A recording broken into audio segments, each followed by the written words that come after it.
Hi, folks. How is everyone? Hi. Is my voice audible?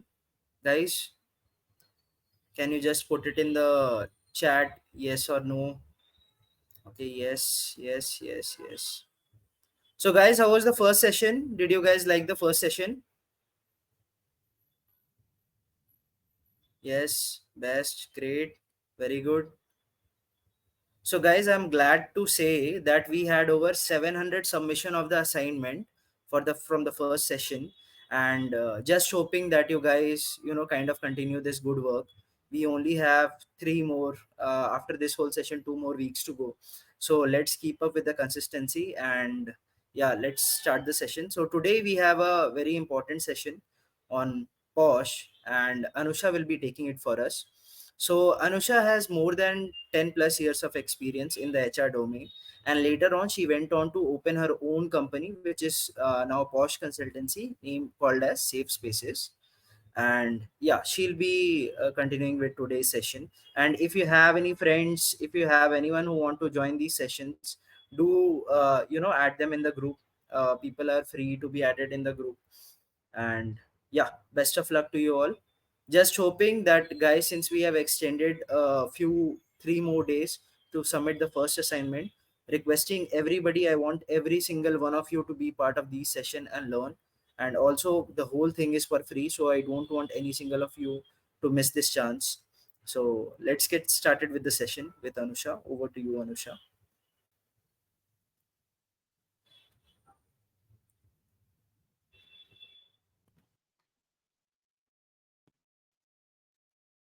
Hi everyone. Can you see me, hear me? Just put a like. Great. I will start presenting my screen. Let me know if you can see the screen as well. Is the screen visible to you? Okay, great. So we are going to get started on prevention of sexual harassment. It's a very important topic. It is a legal compliance. And from my experience, a lot of HR folks are not well equipped with the basics. So this is something which is going to concentrate on the basics of POSH. And if you have any questions at any point in time, do put it up in the chat. We will also have a space in the end where you can ask your questions. If I feel that it's the right time to answer the question, I will do it there and then. But if I feel that's not the right time, then we will take it up in the end, right? And that is it. First one, right? Have you done any POSH training before? Neeraj, can we put up the poll?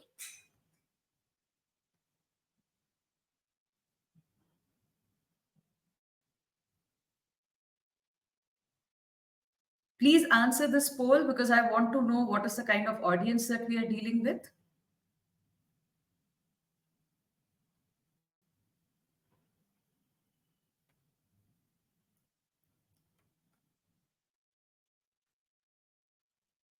Okay. A majority of you have not done.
Okay, I'm not saying anything.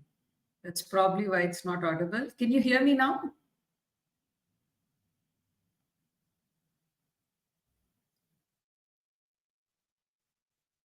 Okay, great.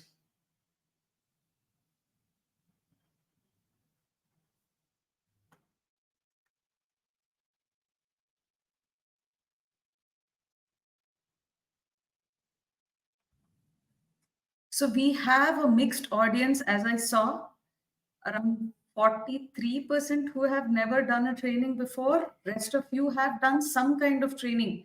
So what I'm going to do, I like to start with a quiz immediately, right? A lot of you said that you know, or you are partially aware of what POSH is about. So let's see. Uh, Neeraj, can you put up the questions? I like starting with a quiz. How long has the POSH Act been in place? 10 plus years, less than 10 years. Let's see. So if you had seen the first slide I was displaying, there was a year written on it. If any of you remembers, can you put it up on the chat? What is the year that was written? Yes, that is correct. Now everybody will see the answer. 2013, that is the right answer. A lot of you said, one of you said 2014. Okay, can we move to the next one, Neeraj? Because we have the answer in the chat as well. This is important because you, as HR folks, may deal with something like this.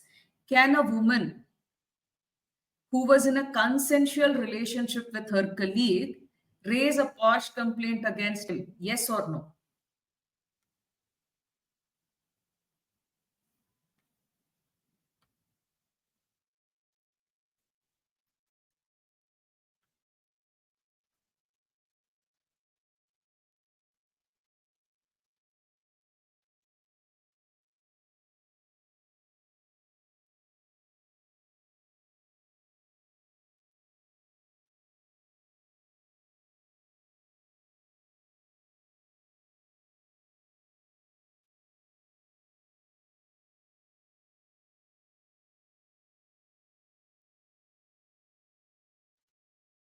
Okay.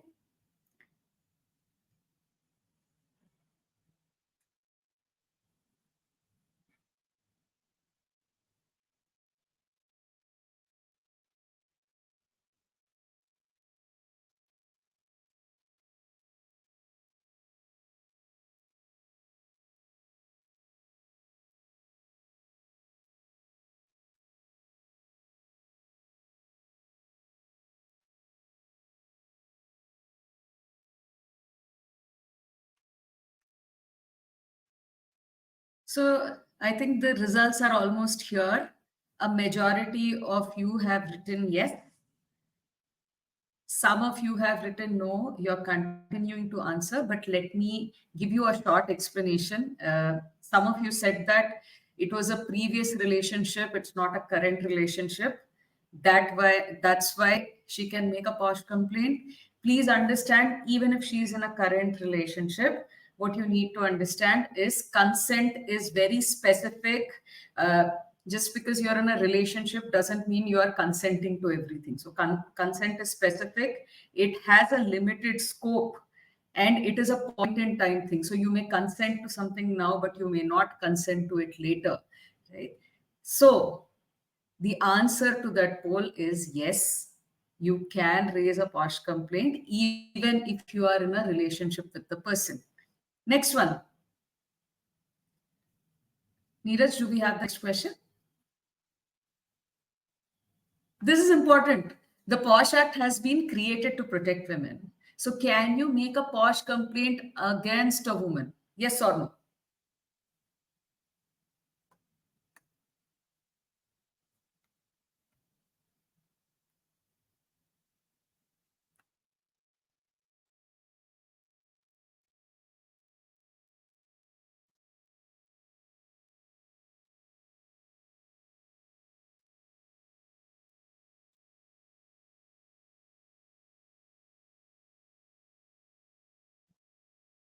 Okay. I think a majority of you have voted already.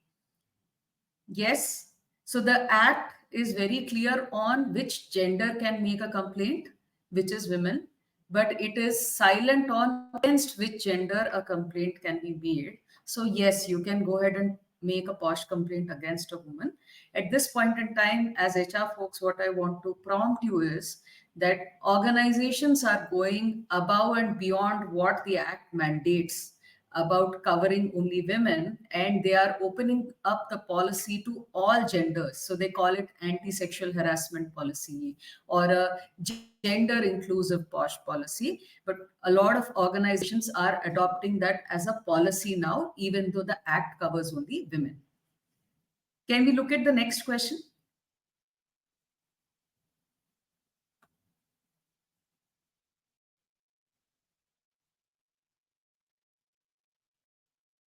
This one is my favorite.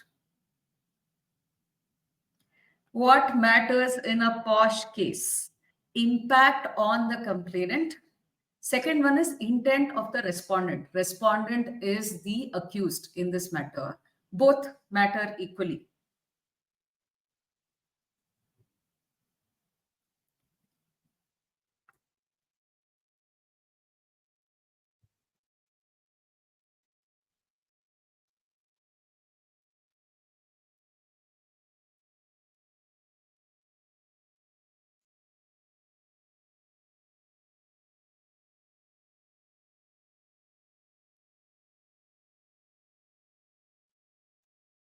So a large majority of you are saying both matter. Some of you are saying impact on the complainant. A very few of you are saying that the intent of the respondent or the accused. I will not tell you the right answer now because I like to keep some suspense alive. Neeraj, let's look at the next question.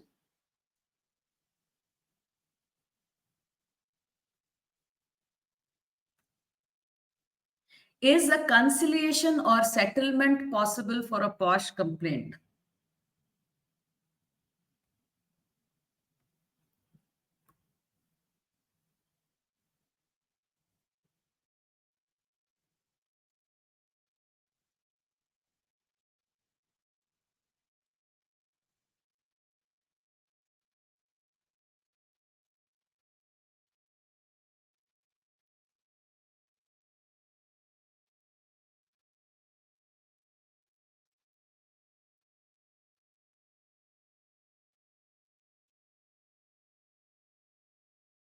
Okay. So a large majority of you are saying that it is possible, but it is the delta is not very high. We are looking at 65% of you who's saying it's possible and 35% of you who's saying it's not possible. I will talk about it later when we are going through the complaint process. I think we can close the poll, Neeraj, and I'll start with the presentation. Okay, thank you. Let me know when you can see the screen. Just put a thumbs up so that I know you are able to see the screen. Great. A couple of ground rules. Have your devices on do not disturb, have your camera on, participate actively, which all of you are already doing, so it's great. Q&A, we will have a section in the end where we will address that, but there's something that is coming up in between. We will see if we can handle it because there's a lot of audience and the question may get lost very quickly. And let's have respectful communication because this is a sensitive topic. A quick introduction about me. I'm Anusha Mandavilli. I'm the founder of SafeSpaces, which is a POSH advisory firm. I started off as an engineer. I was a chemical engineer in a fertilizer industry. So I used to wear uniform, hard hat, safety shoes, work 6 days a week, right? And now I'm taking POSH sessions. So a lot has changed in between. I pursued my HR from XLRA. And before starting off on my own, I was heading HR for a 6,000 people IT company called Value Labs, which is based in Hyderabad, right? And then I decided I should do something too funny. And I started something on my own. I work in the area of POSH, but I also work with organizations in people strategy and consulting and leadership coaching. Last one is very important. I am a dog mom. So if you hear my dog speaking, he's probably talking about POSH, right? Okay, just setting the agenda here, it's going to be very simple. We will talk a little bit on the basics of the Act. We do a couple of small case studies. We'll talk about forums and then Q&A. And the focus will also be on your role as an HR professional in setting up POSH. History of the Act. So the woman you see here on the left, her name is Bhavari Devi, and she was assigned as a Sathin in Rajasthan in 1992. She was working on behalf of the government of Rajasthan to stop child marriages. And when she attempted to stop the child marriage of a 9-month-old girl, she was gang raped. You must be wondering, how is this relevant to POSH? Her case, based on her case, one of the key findings was it was the responsibility of her employer to keep her safe. Right? And based on her case, there was an NGO called Vishaka and a couple of other NGOs which got together and approached the Supreme Court. They said, hey, why don't you formalize the guidelines which an organization is expected to follow to keep women safe? And in 1997, Vishaka guidelines had come in. I'm sure some of you must have heard of it, but this is back in 1997. But it was still guidelines and not an act till 2013. 2013 is when Nirbhaya case had happened, and that is when this became an act. We know it as POSH, which is Prevention of Sexual Harassment, but the actual name of the act is Sexual Harassment of Women at Workplace Prevention, Prohibition and Redressal Act 2013. What does this mean? Now, listen to this, because you as an HR will have a role to play here. The first one is prevention. What can prevention include? Right? You create a safe work environment through policies, processes, infrastructure, communication, anything in your means which makes the environment safe for women to work. That is prevention. Prohibition. You say strictly, so we do not entertain sexual harassment at our workplace. Right? So you put up posters, you communicate it. But here I want to give a caveat saying that we will fire a person if a sexual harassment case comes against them is not the right approach to take. What you should say is, when a case comes up, we as an organization will act in a fair manner, and we will give both the parties a chance to explain their side of the story and take action accordingly. So it's important that you indicate fairness when you are also prohibiting sexual harassment. The second one, I am talking about only women. Most of the organizations these days are going above and beyond what the Act says and saying that we want to protect all genders from sexual harassment. So they are creating an anti sexual harassment policy. So if you're working with somebody externally and your organization is okay with it, please get an all inclusive policy created. Okay. Last one is redressal, which is once you are done with prevention and prohibition, still there are unsafe situations that are happening and it comes up as a sexual harassment complaint. Then you follow the protocol or the procedure as it is given in the Act. You do an inquiry if required and go ahead and close the case. Okay. So that is redressal, which is the last step. If somebody asks you, okay, I attended a session on POSH, what is the Act all about? You can respond in a single sentence. You can say, the objective of the POSH Act is to create a safe work environment for women.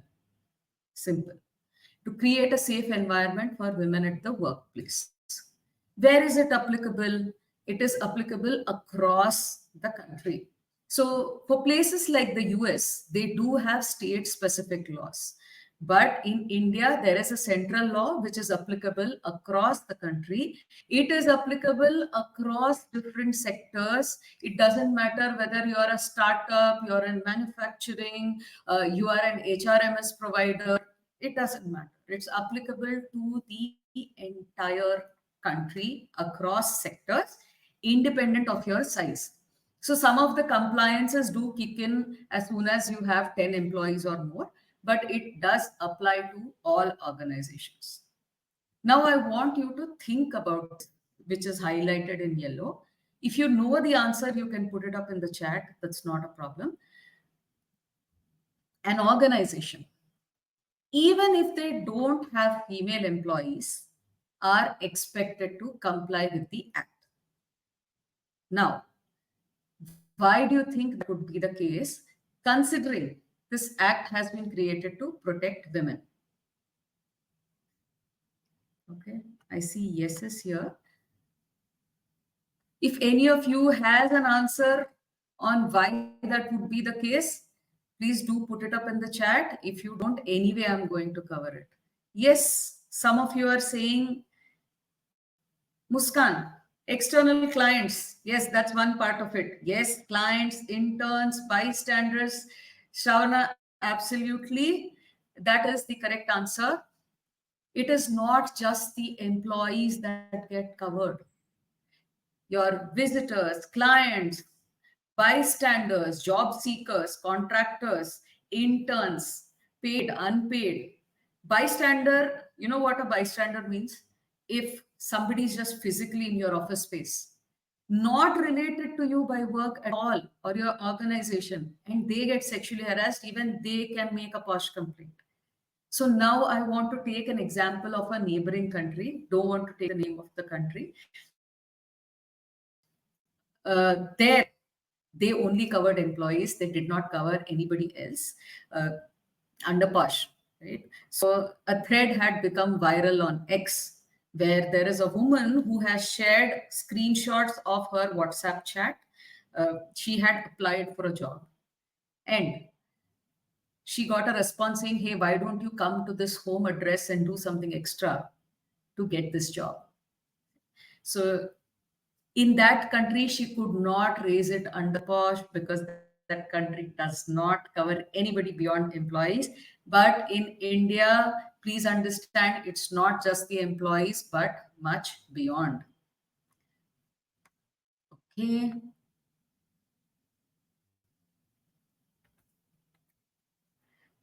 This is a very important slide for all of you, because you would be, whether we like it or not, it is generally the HR team which takes a lead on implementing POSH in the organization. Okay. So what I'm going to take you through is a section called duties of the employer as it is given in the act. What does it say? What is the responsibility of the organization? First and foremost, it is written explicitly in the Act, is to provide a safe work environment for women. You must be wondering how can you do that, which is where your prevention, prohibition, and redressal comes in.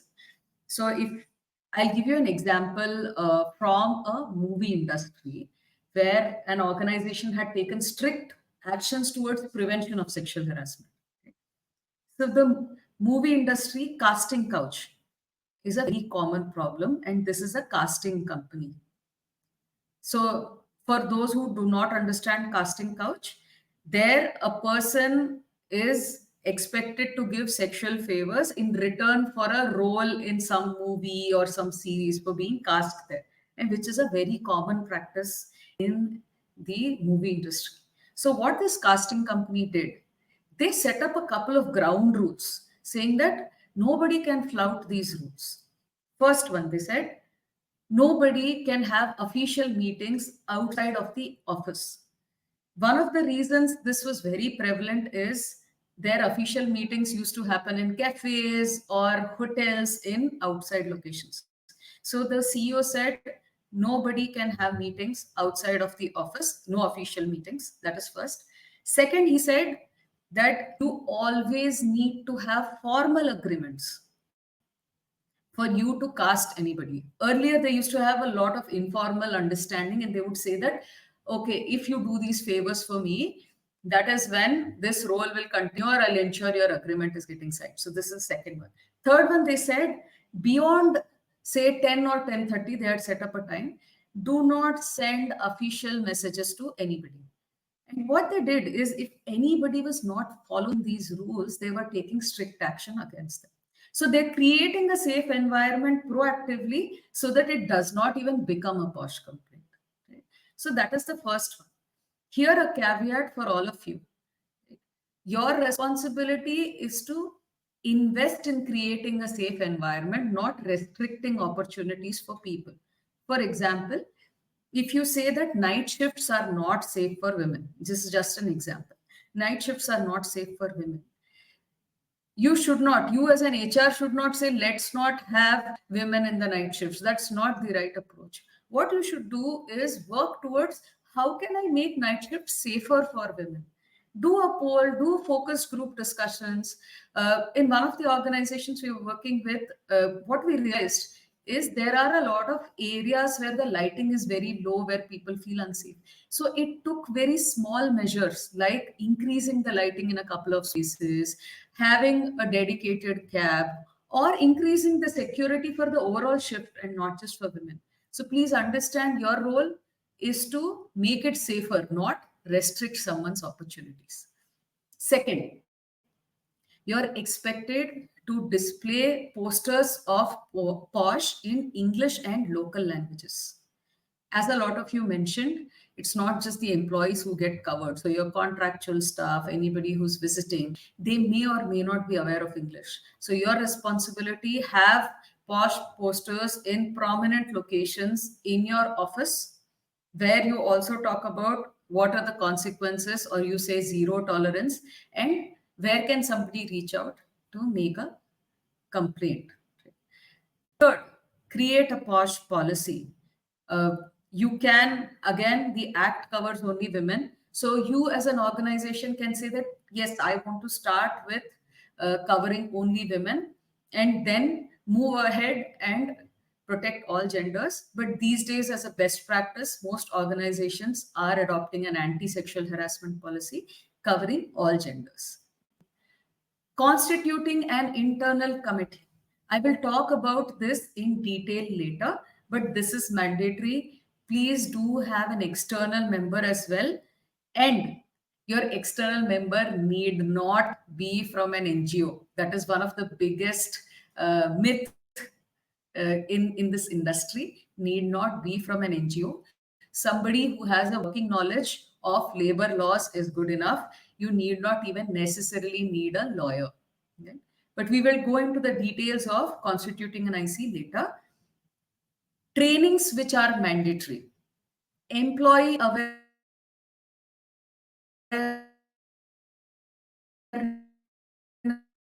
sessions at least once a year. IC, internal for all those who do not know, internal committee is the committee that is responsible for taking care of all POSH related compliances and case inquiries when it comes up. Right? The couple of other things which are applicable if a case comes up. First is, as an organization, it's your responsibility to help the internal committee towards getting the attendance of complainant, respondent, witnesses, anybody that is required. Provide them with enough infrastructure. So let me give you an understanding. Say your employees are aware of, okay, these are the members of the internal committee. And if you're sitting in one prominent meeting room in the middle of the office and you're talking to somebody, everybody will know that this is an IC inquiry. Right? So it's the responsibility of the organization. If required, they go ahead, maybe book an area or a meeting room nearby where inquiry is conducted, or It's conducted in a lean time when people are not in office, but it's the responsibility of the organization. Third is any information that is required around the complainant, respondent, or anything that will help with the inquiry. This is important. If so, a person has been sexually harassed. If they want to lodge an FIR, your organization is mandated to support them. It is written in the act, mandated to support them in raising an FIR. Eighth is initiate action. So the internal committee, what they do is they'll finish the inquiry and they will say, okay, we recommend that, say, this person, you give them a written warning. This person, you give them some kind of sensitization, counseling sessions, everything. And their role ends there. Then the organization, which will most probably come to the HR or a specific disciplinary committee that you may have, where they say that, okay, now they have recommended, internal committee has recommended these actions. You have to implement these actions, right? Implementation will come to the HR team. Ninth, monitor report submission. POSH follows a January to December cycle. Right? It's not financial year, it is calendar year. And you are expected to submit an annual report at the district office. So your responsibility is to ensure that the internal committee is submitting that report. Generally, good practice is that you submit it on or before Jan 31st of the next year. So for 2025, you should submit by Jan 31st of 2026.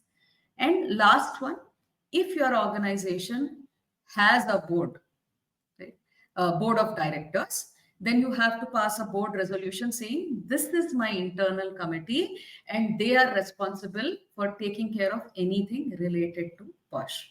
So I know this is a little heavy, but this is something that you should definitely know, because a lot of the calls that I have with the HR folks, the first thing that I do is sit and explain to them that these are the different things that you are expected to do. Okay, moving on. Now we will go into the act and a couple of important definitions. The first one, sexual harassment. So you need to understand what is sexual harassment under the act, right? There is a difference between what is right or wrong and what is sexual harassment and not. So what does the act say? It says sexual harassment includes any one or more of the following unwelcome acts or behavior. So the important word here is unwelcome. It is unwelcome by the person who's experiencing the act, right? That is first. Second, whether directly or by implication, which means if you touch somebody inappropriately, of course, that is sexual harassment. But if you stand very close to someone, look at them or stare at them in a way that is making them uncomfortable, it's an implied action. That also counts under sexual harassment. That is the first part of it. What is explicitly stated in the act as sexual harassment? Physical contact and advances, a demand or request for sexual favors, making sexually colored remarks, or showing pornography. Right? These are the four things which are explicitly listed. Created a WhatsApp group with his team members and he was sharing porn on that. And somebody from the team made a complaint and we reached out to the manager and we asked, hey, why are you sharing porn with your team members? He said, Are you've not written anywhere in the policy that this is not okay. Firstly, this is an act, so this is illegal to do. That is first part. Second, he said, I was on a chai break when I shared it. I will talk about the definition of workplace as we move ahead.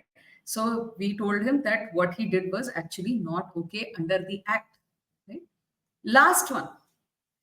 A lot of you answered this act was created in 2013.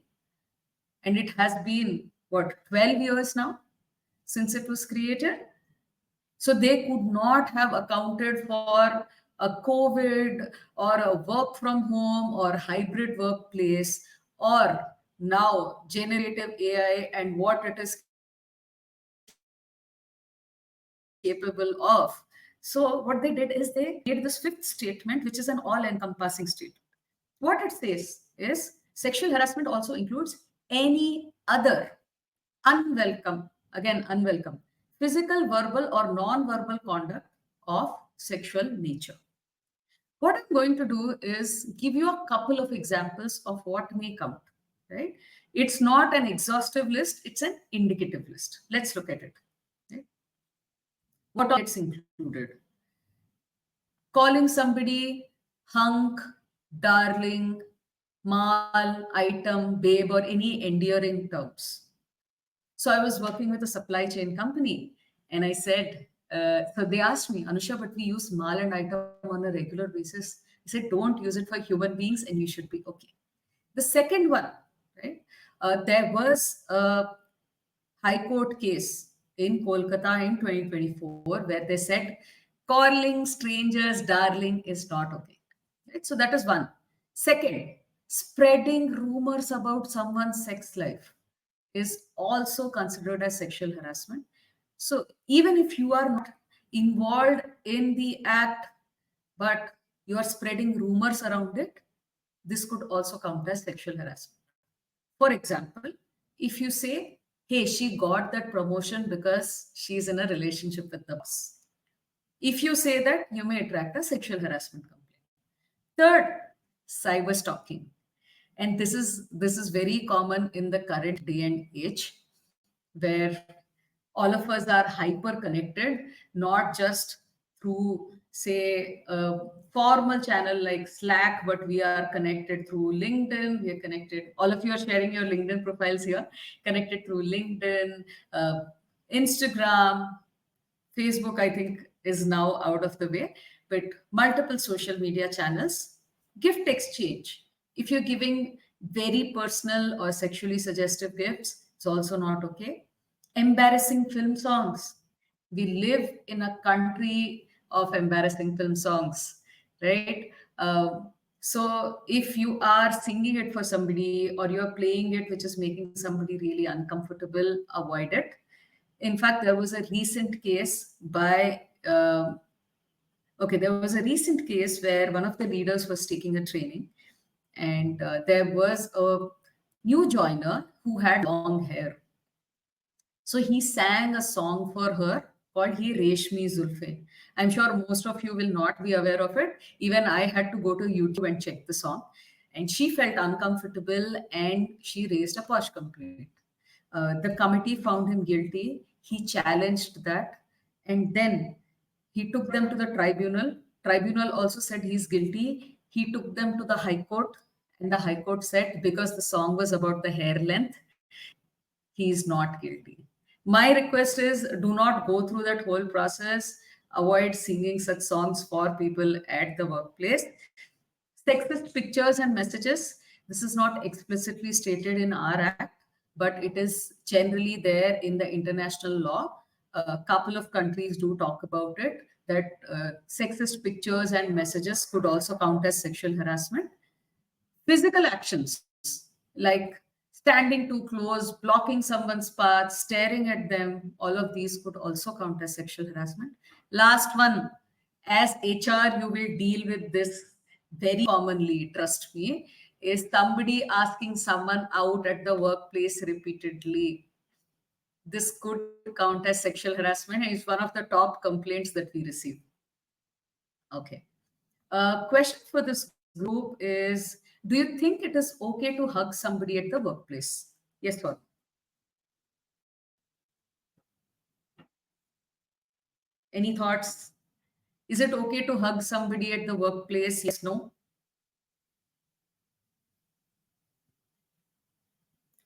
Okay, all of you are saying no. Yes. Yes, if. No, if. Anything? Yes.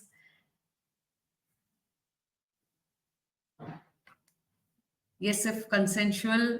Yes, with consent. If it is same gender. This is one of the common responses that I get. Okay. Somebody has read the slide and is writing it directly. Okay. I will answer that. And I'll also say that how does something get counted as sexual harassment under the Act? Okay. First, the Act is unwelcome by the person who's experiencing it. It doesn't matter, same gender, different genders. It is unwelcome by the person who's experiencing it. Second, it has to be sexual in nature. For example, if somebody is coming late to work, is not delivering on time, and then you're getting frustrated with them, you're screaming at them. This could be general harassment, not sexual in nature. It is still wrong, but it will not fall under POSH.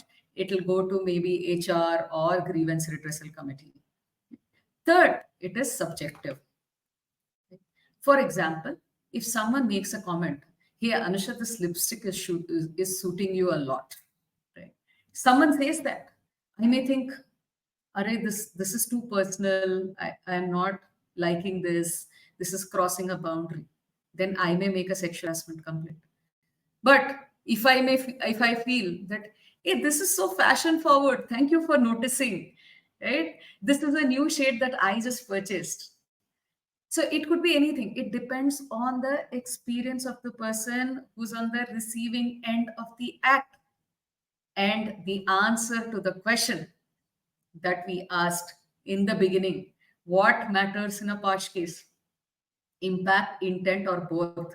And a majority of you said both, but that is wrong. When it comes to POSH cases, only the impact on the complainant matters. The intent does not matter. Right? Please drill it in your heads. This is very, very important. Only impact matters. And you may wonder, Anusha, if only impact matters, then what if somebody makes a false complaint? You should also know that false complaints are punishable under the Act. The moment internal committee realizes that you made a false complaint, action will be taken against you. Misuse is not okay, but when it comes to POSH, only impact matters.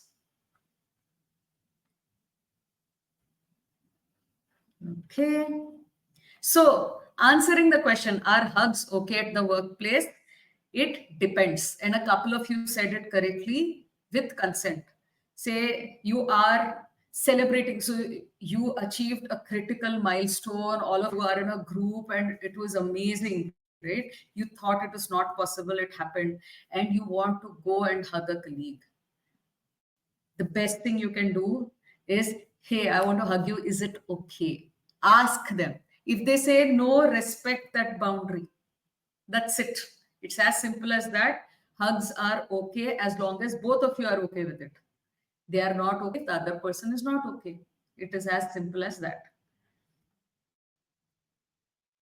What is the definition of workplace under the Act? What it says is, see, when this was created, majority of the folks were working from office in 2013. Right? What the Act says is any place visited by the employee arising out of and during the course of employment, which means your physical office counts, your virtual workspace counts. So if you are connected on Zoom, that also counts as your workplace.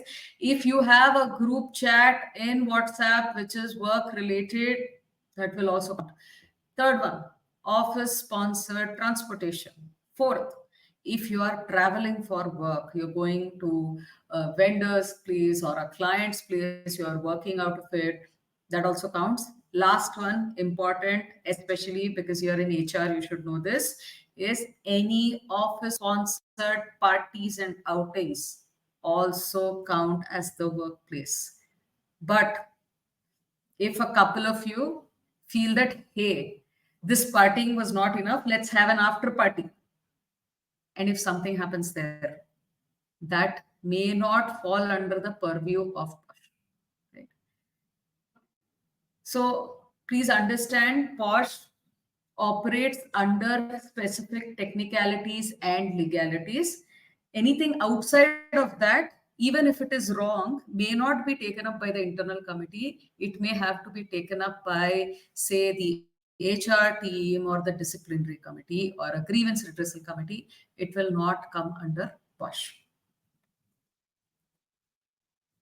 This is the last one. All of you answered it. Who gets covered under the Act? It's not just your employees. It is anybody who's visiting the workplace, a student, domestic worker, client, vendor, bystander. See, I go as a trainer. I'll be there for a couple of hours with people. Even I get covered under the Act. So I was working with a restaurant chain and I asked them, do you know that the customers who visit your restaurant can also make a POSH complaint? They were surprised. So be aware of what gets counted and do make your managers, your leaders, and your employees aware of who gets counted.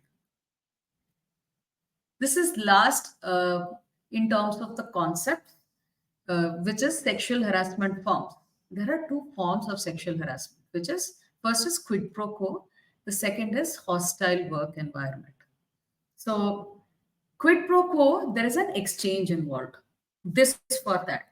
What this means is if you go on this date with me, I'll give you a promotion. So, date and promotion. If you do not go on this date with me, I will not give you an increment. So, no date, no increment. So, there are always two things that are involved. And a hostile work environment is everything else. Any intimidating environment where trying to hold somebody's hand, you're standing too close, probably whistling at them, anything that's making them feel really uncomfortable, all of that will count as hostile work environment. Right? This is the last section.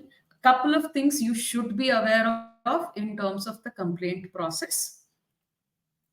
What are the different authorities that are present for making a POSH complaint? I have been talking about internal committee. Note that this whole presentation has been made in the context of organizations and not educational institutions, because educational institutions have a separate POSH Act, which is so for any higher educational institute affiliated with UGC, there are UGC guidelines. Anyone that is affiliated with AICTE, there are AICTE guidelines. Every other institution, this deck will also be applicable. Please note that if you are from an institute, please refer to the right POSH Act that you should. Okay. Complaint authorities. First one is internal committee. Know that this is mandatory for organization with any location greater than 10 employees, not just the organization. So if you have 3 locations with greater than 10 employees in each, so you're supposed to have a separate internal committee for each of them. Please remember that. Second is local committee. So local committee is present at a district level. You can Google which is the local committee that you have. And this is applicable for unorganized sector, organizations with less than 10 employees, or organizations which are non-compliant, which is they have not formed an IC. And if your complaint is against somebody so senior in the organization that you don't think internal committee can take fair action. So that is it. Third is SHE-Box, which is Sexual Harassment Electronic Box. You can Google it. It is by Ministry of Women and Child Development, and you can make an online complaint there. Similar is National Commission for Women, again an online forum. You can go ahead and check. And last one is the FIR. As mentioned, if a woman wants to make a complaint to the police, wants to lodge an FIR, as an organization, your responsibility is to support her. Here, I want to draw a critical difference in terms of if you have an anti-sexual harassment policy, which is covering all genders. So all these forums that are written here are applicable to women. 1 and 4 are applicable to transgender persons, and 1 is applicable to men above the age of 18. Okay. 1 second. Neeraj, can we display the next poll?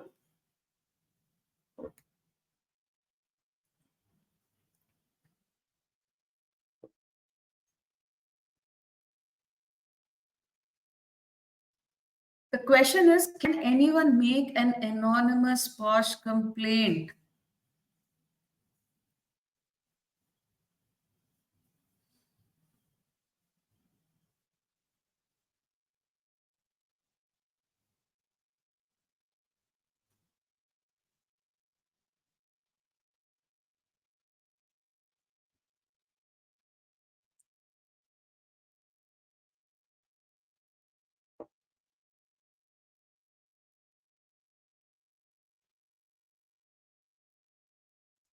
I am also taking the time to answer Aishwarya's question.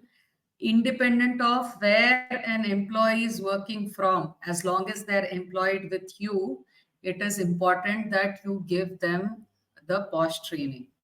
It doesn't matter whether they're, as of now, purely from a workplace perspective, even virtual workspace counts under the POSH Act.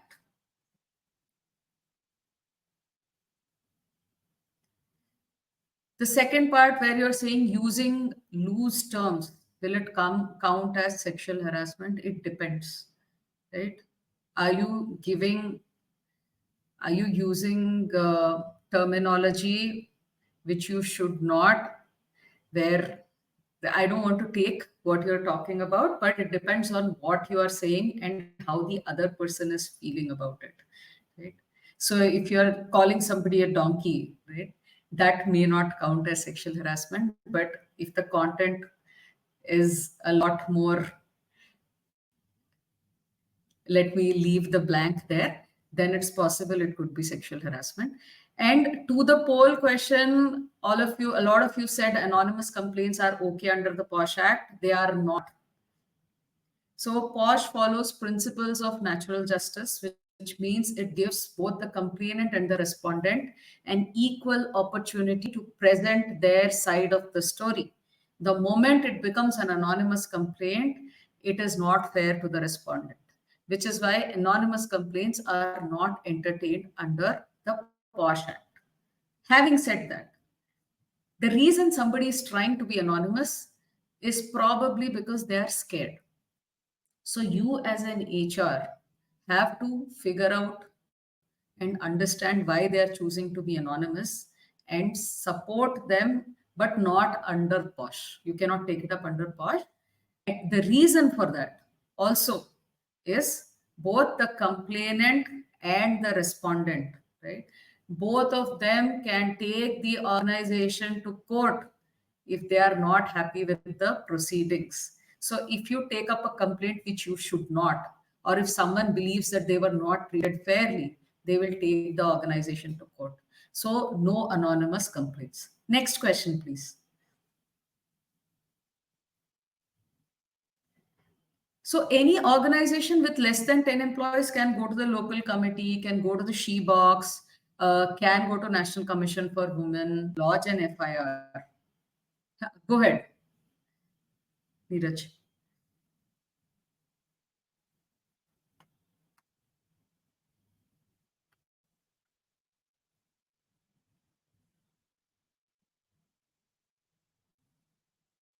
See, it is about the experience of the person who is experiencing the act. You cannot, purely from an HR point of view, should not say somebody is sensitive, somebody is not sensitive. You have to respect the experience of the person who is receiving the act, which could be a hug, which could be anything, right? It could be somebody placing a hand on the shoulder for way too long, could also be treated as a sexual harassment instance.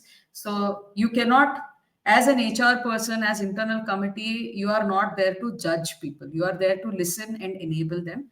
And if somebody is coming to you, so please listen to this very, very carefully. If somebody is coming to you saying that they have been sexually harassed, your responsibility is not to judge them. You are not even expected to start an inquiry by yourself.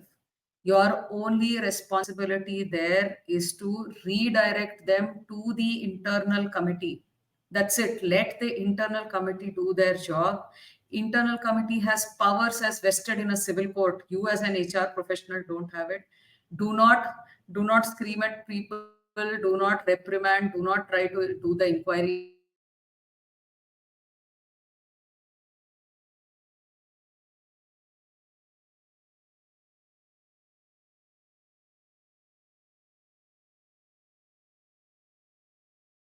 yourself. Do not go and threaten people. Do not act on it.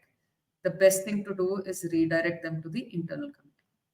Okay, Neeraj, maybe the next question. Yes, that is correct. The moment they reveal their information, then it's not an anonymous complaint anymore. You can go ahead and then take it up under POSH. Hotel. So in the hotel, if it is an office sponsored party that is happening, it is an extended workplace. So it depends on what is happening there. If somebody is going on their own, not for work related reasons, right, then it will not be.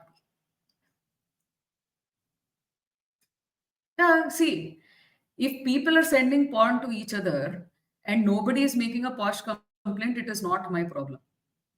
It becomes an organization problem. Of course, culturally, it is a different problem, which I think HR should handle if people are sending porn to each other as colleagues.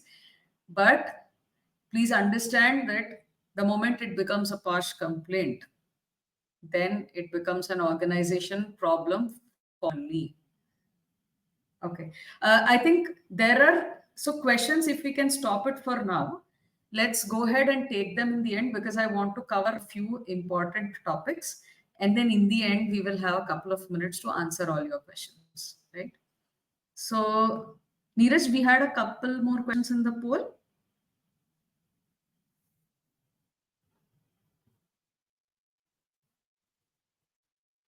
Can you make a POSH complaint on behalf of someone?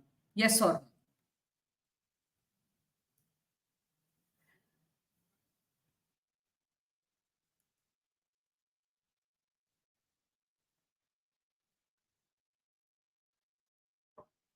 Very close.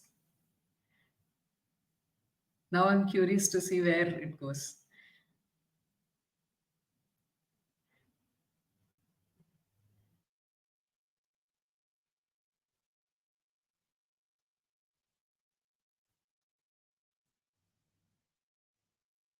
$50.9 and 49 point. Okay.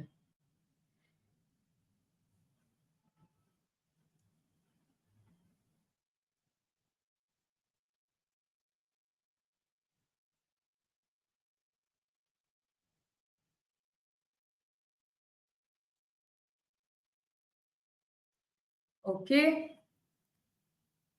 I think we can stop the poll because the votes have stopped coming in, or they are. Okay.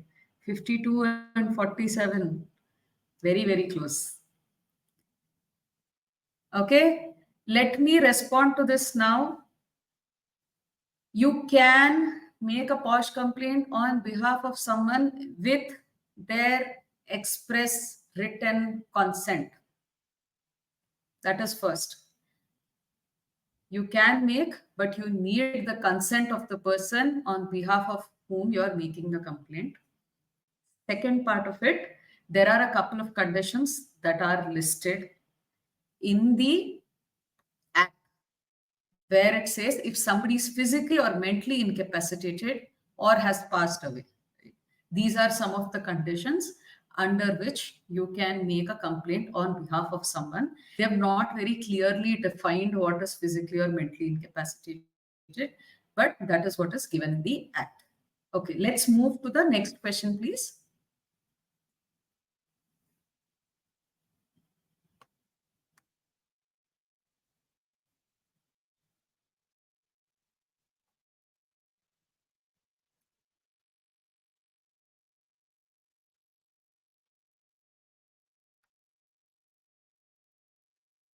Okay, so this seems very clear, no?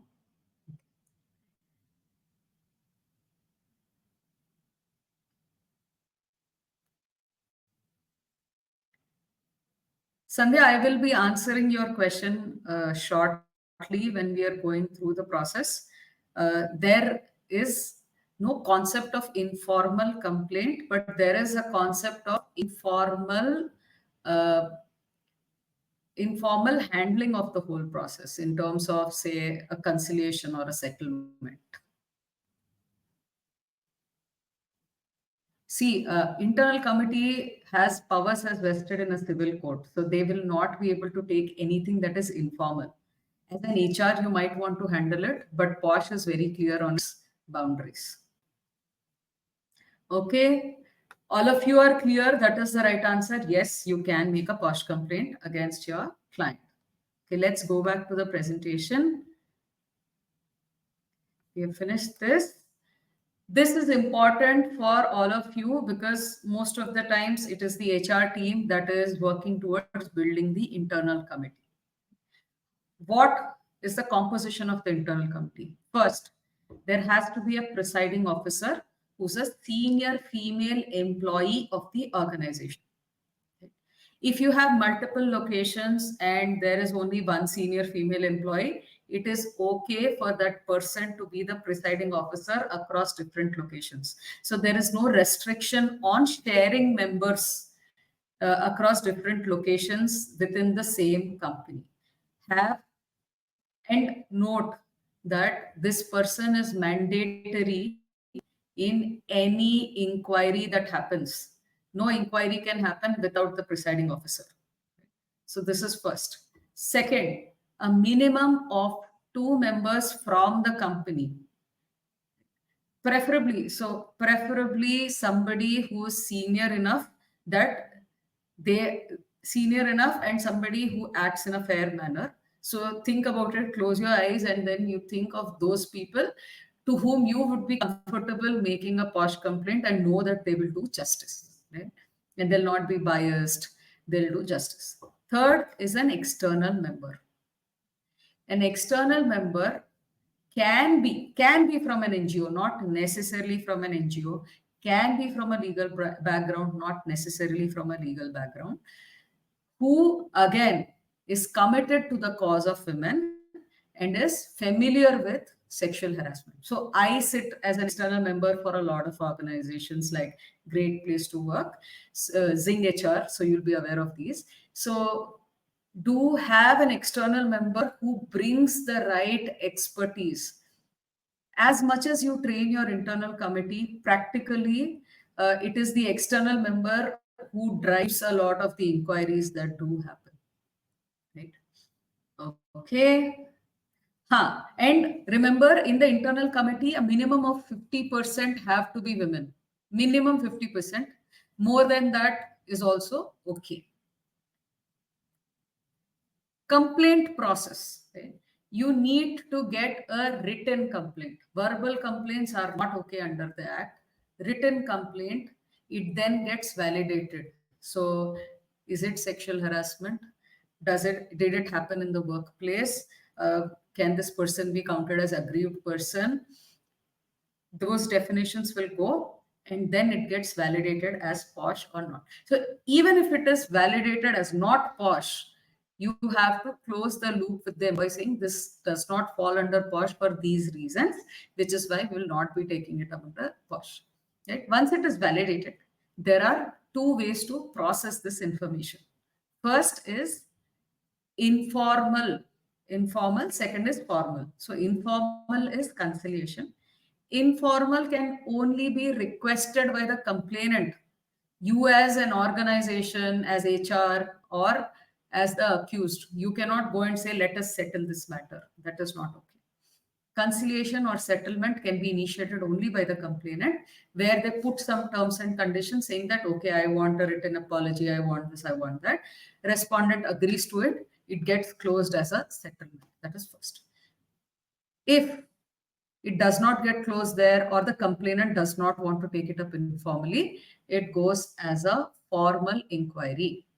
And then inquiry happens, recommendations are made by the IC, and then you as an HR or the disciplinary committee is expected to act on all these recommendations. And if the complainant or the respondent is not happy with how things were done or the recommendations or any of this, they can appeal in the right appellate authority or court. Here, couple of things you need to know as an HR person is the timelines, because if an employee has approached you, they may follow up with you on what is happening. First, the written complaint has to come within 90 days of the last incident of sexual harassment. So if it's a series, the last incident. If it is once, then within, so it says 3 months, but I, just to make it easier for you, I call it 90, 90, 90. So 90 days for the written complaint, 90 days to close the inquiry. And once the inquiry is done, the report is created, 90 days for the complainant or the respondent to appeal. So that is the 90, 90, 90 rule. Okay. So just remember that for the written complaint, if the IC feels that there is genuine reason they have not been able to complain within 3 months, then they can extend that timeline up to 6 months. So be very clear on this. A couple of things you should know is confidentiality. Please do not break confidentiality, especially because if you are in HR, you will be privy to some information. The moment you break confidentiality, action will be taken against you. Whether you're the complainant, respondent, witness, internal committee, HR person, or the manager of any of those, do not break confidentiality. Uh, Inquiry wise, a minimum of 3 members will conduct the inquiry, right? And presiding officer is mandatory. And third is something called interim measures or relief measures. Again, you may be on the execution end of this. What you need to know is internal committee may recommend something called interim measures. This includes first 90 days of leave over and above the leave balance for the complainant, first, over and above any leave balance that they have when the inquiry is happening. That is first. Second, they may request for their own transfer or the transfer of the other party. Third, they may say that person cannot do my appraisal.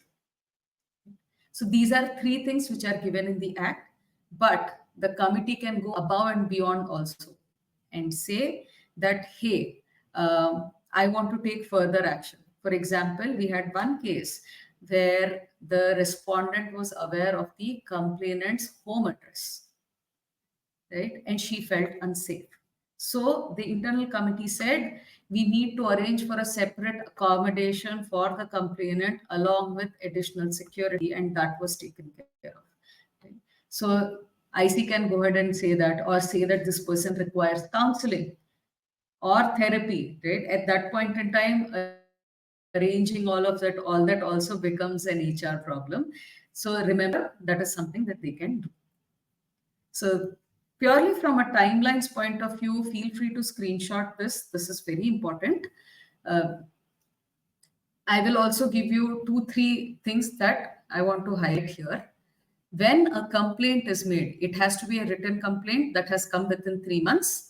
When a complaint is made, a copy of the complaint goes as is to the respondent within 7 days of receiving the complaint.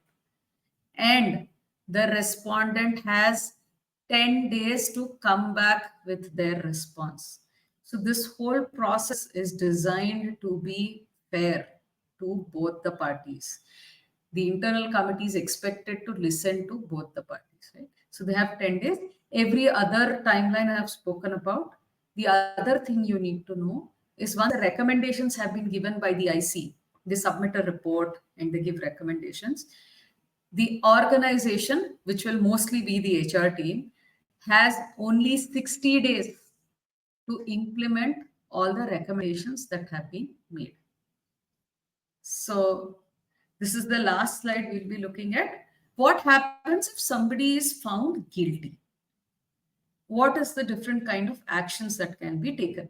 It could be, again, this is not an exhaustive list. It could be anywhere from a verbal apology, a written apology, warning, reprimand, withholding of promotion, withholding of increments, counseling sessions, community service, termination from services, financial damages, or any other factors or any other recommendations which the IC feels is relevant in this case.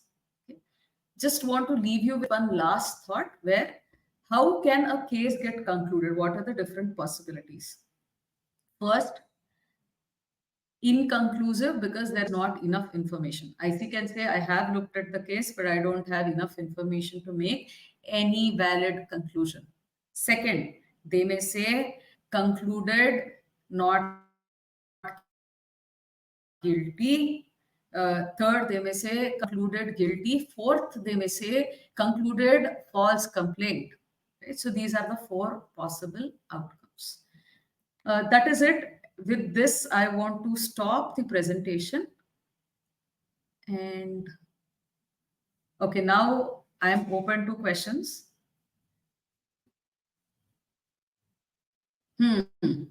So asking personal questions could count as sexual harassment. So if someone says you drive badly is different from asking them, how was your honeymoon? I don't know. So there is a thin line between what you're talking about and how it is making somebody feel, which is why we say it is subjective. So, Lavina, what I can do, just give me 1 second.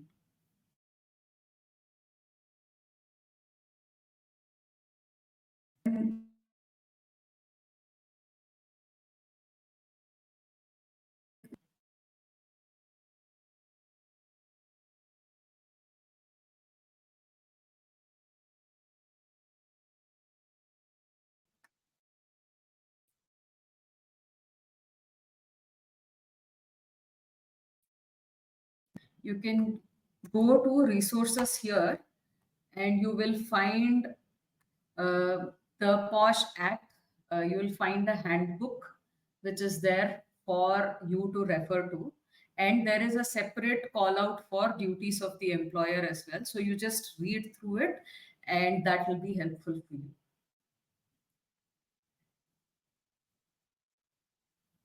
Okay, the exact process, right? Ideally, what is written in the act is you need to submit 6 written copies of the complaint. But practically speaking, most organizations will have an email ID. It will generally be posh at companyname.com, where all the internal committee members will be there.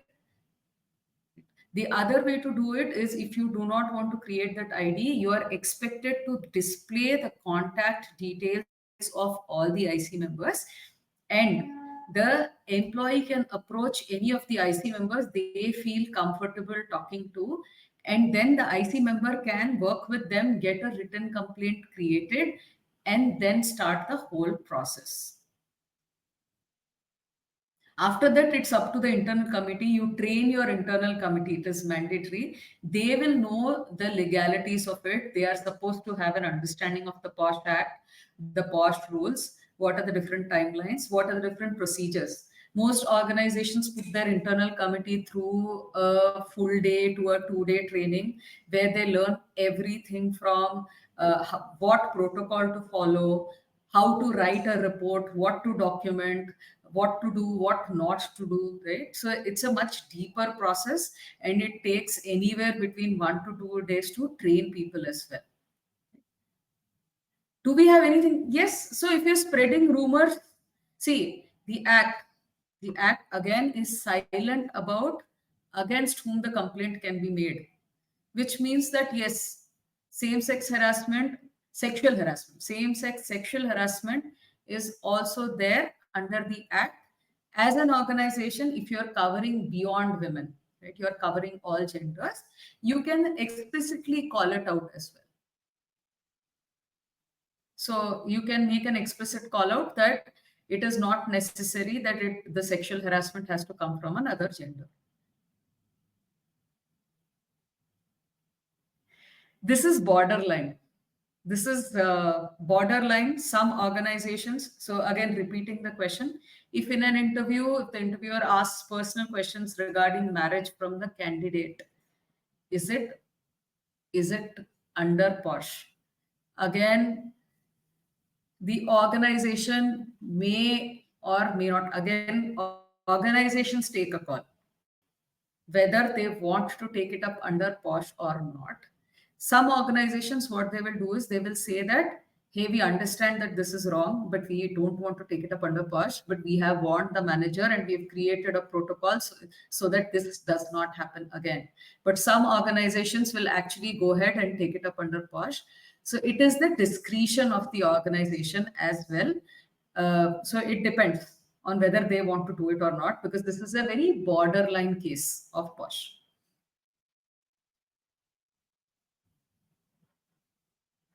How many average number of cases do you witness on an yearly basis? Right, it depends on the organization. This is Oishi Saha's question. I'm just looking at this, after which I will look at the displayed question. Uh, More important for you as an HR professional to understand is is it is it a good thing if you don't have any POSH complaints in your organization? Is it good? Is it a good thing if there are zero POSH complaints? So it depends, honestly.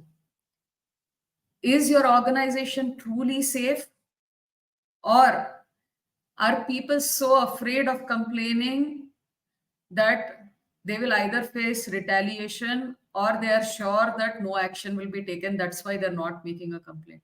So the flow of complaints is not an indicator, but you as an organization need to understand, why is it that I'm having these many complaints, or why is it that I'm not having complaints at all? Where are you on that scale?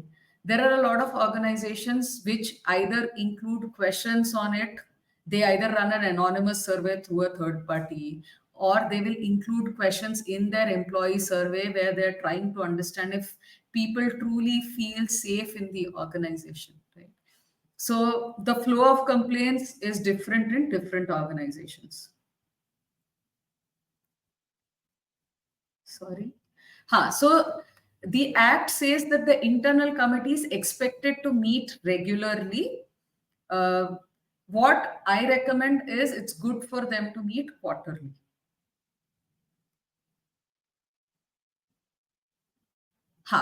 Okay. Conflict of interest, couple of things, right? If you think, say, a complainant or a respondent feels, or the IC member themselves feels that there is a conflict of interest, they can excuse themselves from the inquiry.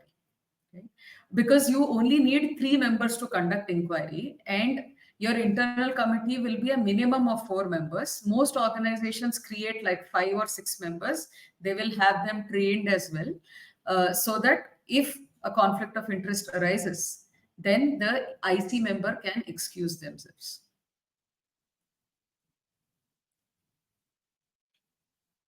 Okay.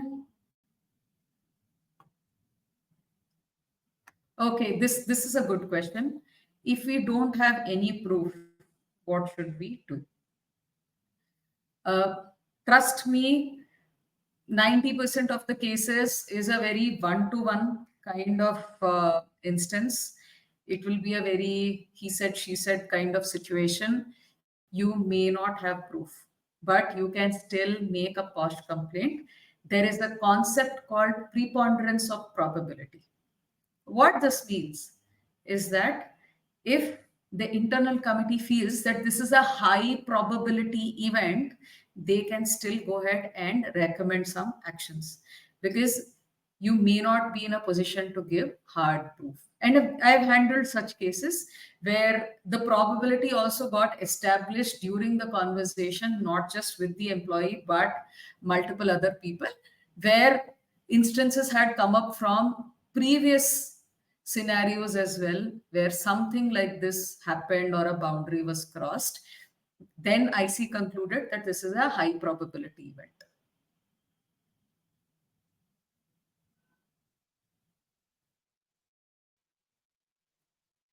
See, if somebody does not want to reveal, which is the anonymous part of it, uh, so the responsibility of the organization is still to understand where it is coming from.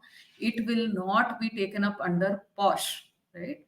Again, POSH has a specific boundary that needs to be looked at. Anything outside of, for example, if somebody makes an anonymous false complaint, right, it will become a problem. You start investigating the respondent in that matter, and then you realize it's a false complaint. It's not fair, which is why it will not be under POSH. As HR, a couple of questions to deliberate. Why is that person not comfortable revealing their identity? What can we do to make them feel safer to talk about what's happening? Right? Help them come out with their name for it to become POSH. If not, you can handle it under HR the way you discuss with your leaders and you figure out how you want to handle that case. But anonymously, it will not get handled under POSH. Not is fundamentalist 3W plus SH agreed woman is.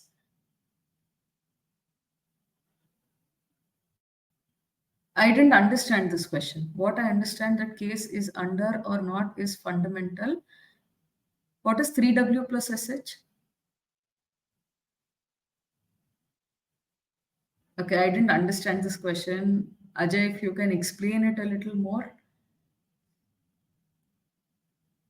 Okay. During, I will take up this question as well by Kanika. During an exit interview, employee spoke about the issue and wants to raise. How should HR begin the process? Okay. What you need to know is it's not just your employees who can raise a complaint. People who have left the organization or leaving the organization can also raise a complaint if it is within the 90-day or a 3-month timeline and a genuine reason why they are not able to pick it up under 3, then in a 6-month timeline, then pick that up and redirect them to the internal committee for them to take it up. Okay. What protections are in to prevent the misuse of the law and how can... Huh. So protection, it is very clearly listed as in the act that false or malicious complaints are punishable. The moment the internal committee realizes that somebody is tampering with evidence and there is a malicious intent behind making that complaint, then the complainant will get punished. That is what is very clearly given in the act. Right? How do you ensure a fair investigation is first you follow the procedure, but more critical is finding the right set of people for your internal committee. Right? Only if there are right people, that is when you will be able to take right action. So I'll give you an example. We were inquiring a case and there was a fresher who had made a complaint.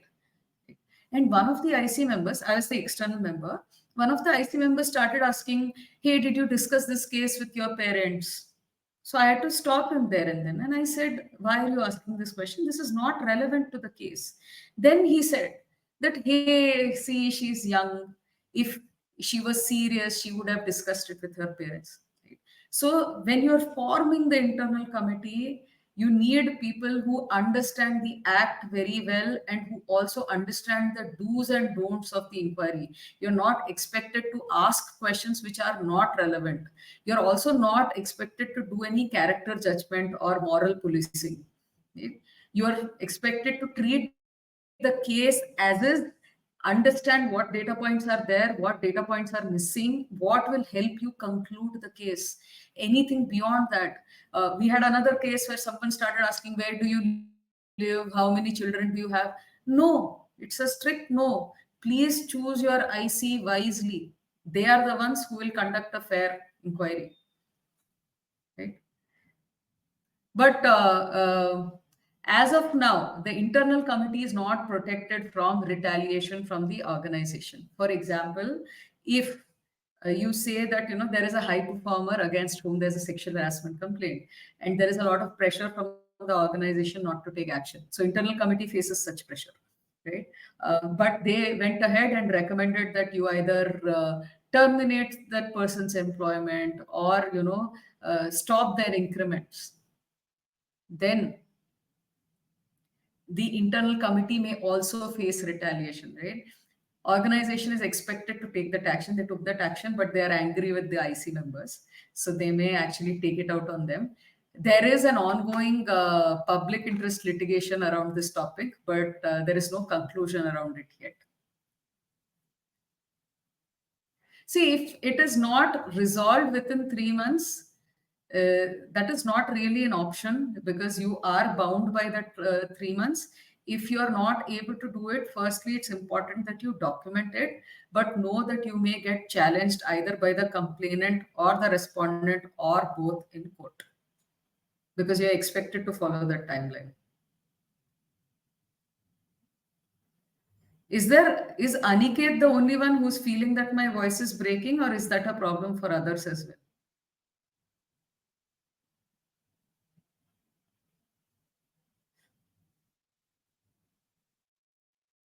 All fine. Okay. So Aniket, I think your connection it is. Um,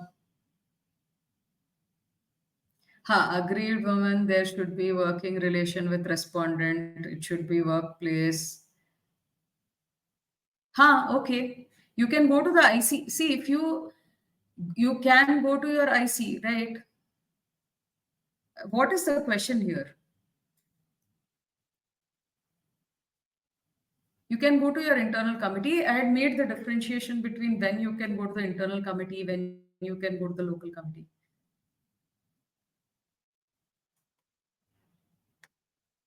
Okay.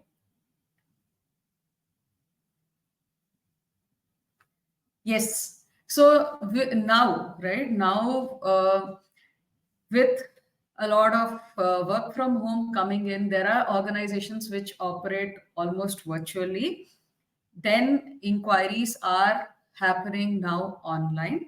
There are a couple of ground rules which need to be followed, right? It comes with some vulnerabilities. For example, I am in this room, and if you are conducting an inquiry for me, I can record the session. There may be somebody who's with me, who's guiding me. So there are a couple of variables. What we recommend the internal committee is to take care of couple of these things. First, you ensure that people are signing a confidentiality agreement where you say that you cannot record the conversation or you cannot post on social media, you cannot discuss with members who are not related to the case. So you set those kind of boundaries, but virtual inquiries have now become very, very common. And the internal committee needs to know what are the different precautions that they need to take when they're conducting the same. Yeah, it's so physical inquiries is not mandated under the act.